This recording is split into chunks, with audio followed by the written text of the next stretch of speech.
Assalamualaikum warahmatullahi wabarakatuh. Perkenalkan, nama saya Maulana Purnama dengan NIM G2110155. Di sini saya akan membahas sedikit jurnal tentang Luhmann Reconsidered Step Toward an Empirical Research Program in the Sociology of Communication. Nah, di jurnal ini, filsuf Karl Popper menceritakan anekdot tentang pertemuannya dengan psikoanalisis Alfred Adler, di mana pada tahun 1919 saya melaporkan kepadanya sebuah kasus bagi saya yang tampaknya tidak terlalu Adlerian. Tetapi dia tidak menemukan kesulitan dalam menganalisis teorinya tentang rendah diri. Meskipun dia bahkan belum pernah melihat anak itu. Meskipun Luhmann merumuskan dengan kerendahan hati dan kehati-hatiannya, misal dalam Die Wissenschaft der Gesellschaft, bahwa teorinya mengklaim sebagai teori universal karena mengacu pada dirinya sendiri. Penutupan operasional yang mengikuti dari ini. Nah, asumsi ini dengan mudah menghasilkan masalah untuk penelitian empiris. Namun, ketiadaan program penelitian empiris yang dibangun di atas teori Luhmann menunjukkan bahwa teori ini harus dianggap sebagai filosofi daripada heuristik.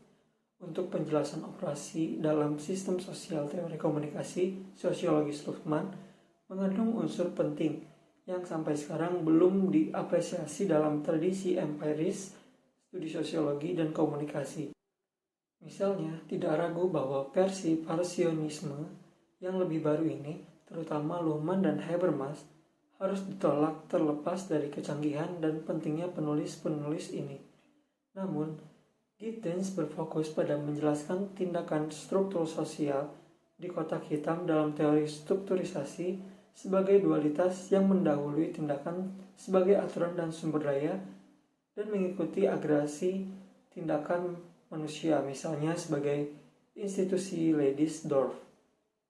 Menurut Giddens, struktur sosial ada dalam realitas sosial hanya dengan implikasi, yaitu dalam instansiasi mereka dalam kegiatan pengetahuan dari aktor yang berbeda.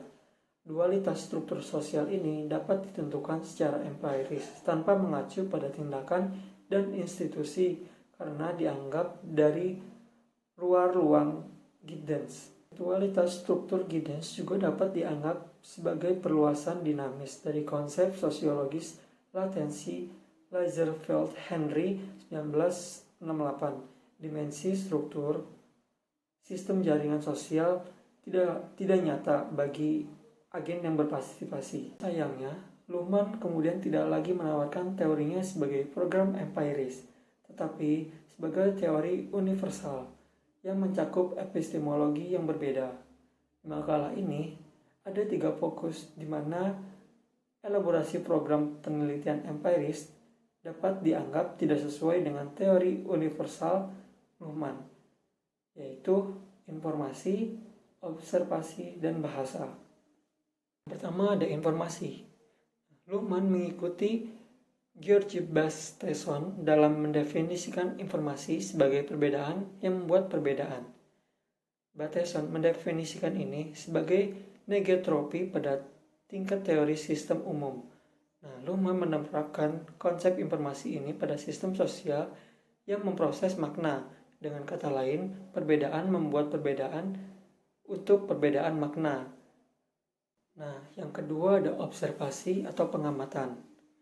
Komunikasi makna meninggalkan jejak di dunia empiris karena 2 kemungkinan, pemrosesan informasi dan pemrosesan makna digabungkan. Misalnya dalam bahasa. Meskipun penjelasan kontingensi empiris dapat dianggap berbeda di luar ruang lingkup teori Luhmann, kata observasi tetap memainkan peran yang sangat penting dalam teori ini. Namun, observasi diberikan dengan arti yang sama sekali berbeda dengan penggunaannya dalam penelitian empiris, di mana pengamatan menginformasikan harapan. Mengikuti Spencer Brown, pengamatan didefinisikan oleh Luhmann sebagai perbedaan yang diikuti dengan penunjukan.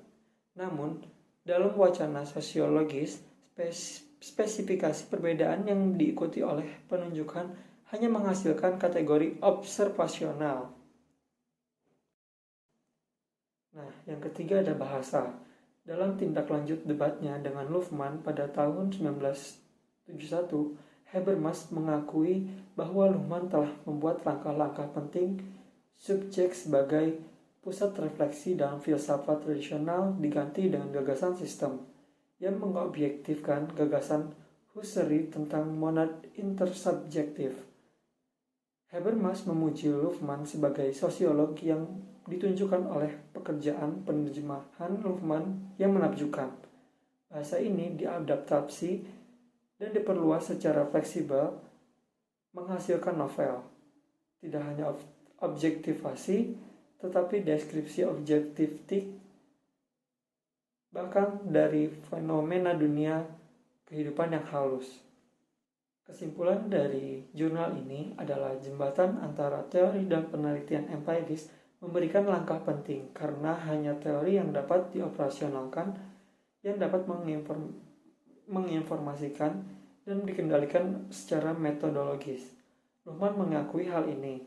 Misal ketika dia merumuskan untuk memvalidasi kode biner dari benar dan salah. Seorang mau melakukan program dengan tipe yang berbeda.